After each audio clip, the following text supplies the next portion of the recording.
Telugu matrimony ద్వారా వివాహాలు జరిగాయి. తెలుగు వారి నంబర్ 1 చాయిస్ తెలుగు మ్యాట్రిమోనీ.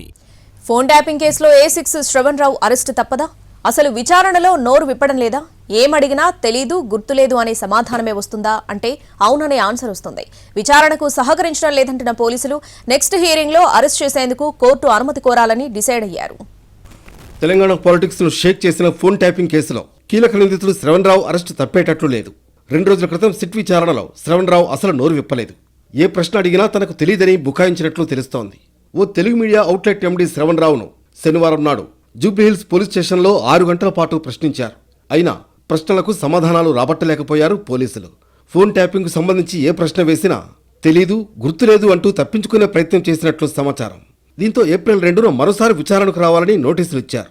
రేపటి విచారణలో కూడా ఆయన నిజం చెప్తారన్న నమ్మకం పోలీసులకు లేదు. తదుపరి విచారణ వరకు కోర్టు రిలీఫ్ ఇవ్వడంతో రేపటి విచారణ తర్వాత శ్రవణ్ రావు అరెస్టు కోరనున్నారు పోలీసులు. శ్రవణ్ రావు విచారణకు సహకరించడం లేదని కోర్టుకు తెలియజేయనున్నారు. ఫోన్ ట్యాపింగ్ కోసమే శ్రవణ్ రావు ఇంట్లో, ఆఫీసులో మినీ కంట్రోల్ రూమ్ ఏర్పాటు చేశారన్న ఆరోపణలు ఉన్నాయి. ఎస్ఐబిలో ఉండాల్సిన అత్యాధునిక పరికరాలు శ్రవణ్ రావు ఇంట్లో ఉన్నాయని అంటున్నారు పోలీసులు. కాంగ్రెస్కు సాయం చేస్తున్న వారి వివరాలు సేకరించి ఆనాటి ప్రభుత్వ పెద్దలకు అందించినట్లు ఆరోపిస్తున్నారు. ప్రభుత్వ పెద్దలు, మీడియా అధినేతలతో పాటు న్యాయమూర్తులను కూడా వదలకుండా ఫోన్ ట్యాపింగ్కు పాల్పడ్డారన్న ఆరోపణలు ఉన్నాయి. మొన్నటి విచారణలో ఫోన్ ట్యాపింగ్ పరికరాల కొనుగోలుపై శ్రవణ్ రావును ప్రశ్నించారు. సర్వర్ రూమ్లను ఎవరి డైరెక్షన్లో ఏర్పాటు చేశారు, ఎవరు చెప్తే ఆఫీసులో సర్వర్లు పెట్టారని ప్రశ్నించారు.